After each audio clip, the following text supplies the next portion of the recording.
an end can be a start. Feels like a barbarian still alive. It's like a bad day that never ends. I feel the chaos around me, a thing I don't try to deny.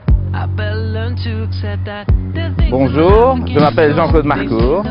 Alors je voudrais vous faire découvrir Liège d'une manière un peu différente. Lorsque je ne fais pas de politique, j'ai un certain nombre de divertissements, de centres d'intérêt. Alors le premier, c'est l'endroit où nous sommes, c'est le parc de la Bovrie à côté du Mamac. C'est le lieu que tous les Liégeois connaissent. Et quand j'étais plus jeune et que j'avais des enfants en bas âge, je venais tous les dimanches me promener ici avec eux. Ensuite, je vous propose d'aller voir une librairie, parce que pour moi la culture, les livres, c'est fondamental et c'est aussi tout à fait passionnant. Après, nous irons à Médiacité pour voir culture, architecture contemporaine, mais aussi lieu de vie dans un quartier populaire. Nous poursuivrons vers les cinémas de la Sauvenière qui sont tout à fait intéressants. Je pense que c'est le plus grand cinéma d'art et d'essai. Et enfin, d'aller boire un verre à la brasserie Saint-Paul parce que c'est un lieu historique et qu'on dit même que Trotsky y aurait pris quelques consommations, mais c'est une légende, bien sûr. Alors nous sommes ici dans un endroit qui pour moi est très important, bien sûr, parce que nous sommes à quelques dizaines de mètres de la Batte, où tous les dimanches, je dirais, des centaines, des milliers de Liégeois, mais aussi d'étrangers viennent faire leurs courses, parce que c'est aussi un endroit très important. J'ai habité à quelques centaines de mètres pendant plusieurs années, mais c'est aussi l'endroit où j'ai fait mes études universitaires, et en tant que maintenant ministre de l'enseignement supérieur, ça me touche encore plus. Alors, là, c'était la faculté de droit, aujourd'hui c'est le rectorat de l'université. Et derrière vous, c'est le futur théâtre de la place, mais c'est aussi le café où j'ai passé énormément de temps à jouer aux cartes pendant mes études. Et la librairie dans laquelle nous allons entrer, c'est la librairie Pax, qui est une des librairies emblématiques de Liège, où vraiment on trouve de tout, dans laquelle je vais parfois simplement flâner pour voir des livres, parce que c'est un moment de détente. Alors je vous propose de me suivre et d'aller jusqu'à la librairie.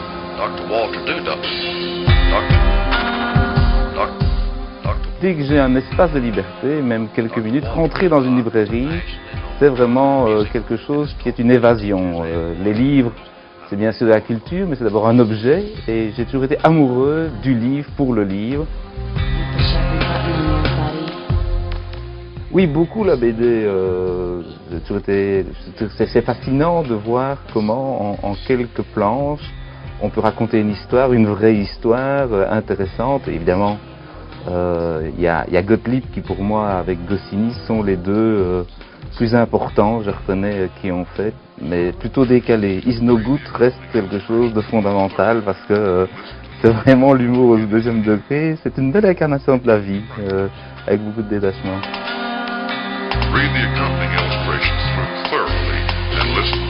Et bien maintenant qu'on a été à la librairie, je vous propose d'aller de l'autre côté de l'eau, à la Médiacité, pour aller voir le projet important qui a été dessiné par Ron Arad, qui est un grand designer israélo-anglais.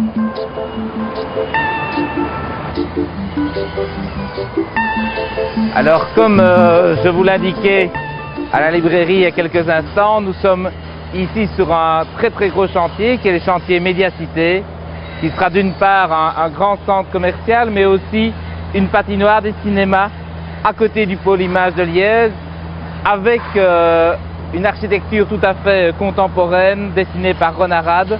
Et c'est un peu ça, c'est reconstruire la ville sur la ville, c'est de faire en sorte que ceux qui habitent aujourd'hui bénéficient de la ville de demain et que l'on fasse en sorte de faire de vraies villes durables, c'est-à-dire de villes où il fait bon vivre, et pour moi c'est l'incarnation même de la ville moderne. La mission qu'on a donnée aux architectes, c'était de s'assurer par la structure et par la largeur.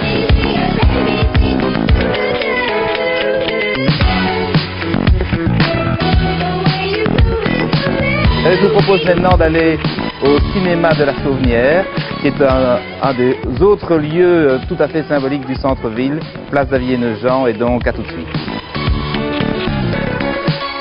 Nous sommes ici au cinéma La Sauvenière, qui fait partie du réseau des cinémas des Grignoux. C'est le plus grand nombre de salles d'art et d'essai, mais c'est aussi un lieu de vie avec une brasserie et à l'intérieur une splendide terrasse interne avec un bâtiment qui a été conçu par des jeunes architectes bruxellois et aidé par la communauté française. C'est très important, c'est un vrai lieu de culture au centre-ville où il fait très bon venir voir d'excellents films.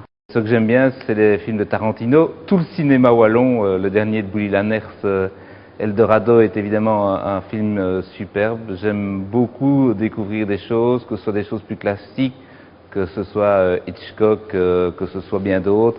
On ne va pas les citer tous, mais le cinéma, c'est une incarnation de la vie, tout à fait intéressante et c'est un divertissement passionnant. Bien maintenant, je vous propose de terminer notre visite en allant boire un verre tout simplement, au lieu de convivialité, dans une des plus anciennes brasseries de la ville, c'est-à-dire à la Taverne Saint-Paul, et je vous propose de me suivre. À tout de suite.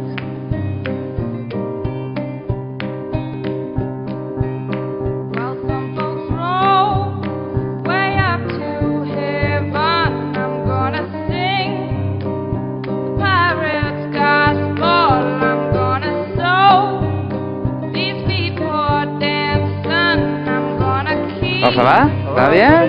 Oui, bonjour, vous allez bien? Alors je vous propose d'entrer dans la Taverne Saint-Paul, qui est un des lieux historiques, une des plus anciennes brasseries de la ville de Liège, et donc je vous invite à boire un verre avec moi. Alors pourquoi la Taverne Saint-Paul? C'est une des plus anciennes tavernes du centre de Liège, et c'est une taverne tout à fait symbolique où je dirais, les gens ont leurs habitudes, il y a des habitués, et ça fait partie de du fait d'avoir la convivialité et d'avoir une sorte de taverne de quartier dans une ville. Et ça, c'est ce qu'il faut bien se dire, c'est qu'une ville, ça se décompose en quartiers avec des habitudes, et ici, la Taverne Saint-Paul, dont on dit que Trotsky l'aurait fréquenté il y a une certaine époque, je pense que c'est une légende, il n'est jamais venu à Liège, mais c'est de dire à quel point c'est une taverne qui incarne, je dirais, la ville de Liège. Alors je voudrais vraiment vous remercier de m'avoir accompagné dans une visite un peu décalée de la ville de Liège, mais aussi de se dire, mais que font les hommes politiques, les hommes et les femmes politiques lorsqu'ils ont un peu de loisirs, et moi c'est effectivement de marcher, de rencontrer des gens et aussi de mélanger la vie sociale, la vie économique et la culture, et je pense que c'était intéressant et j'espère en tout cas que cela vous a intéressé. Merci de m'avoir accompagné pendant ces quelques minutes.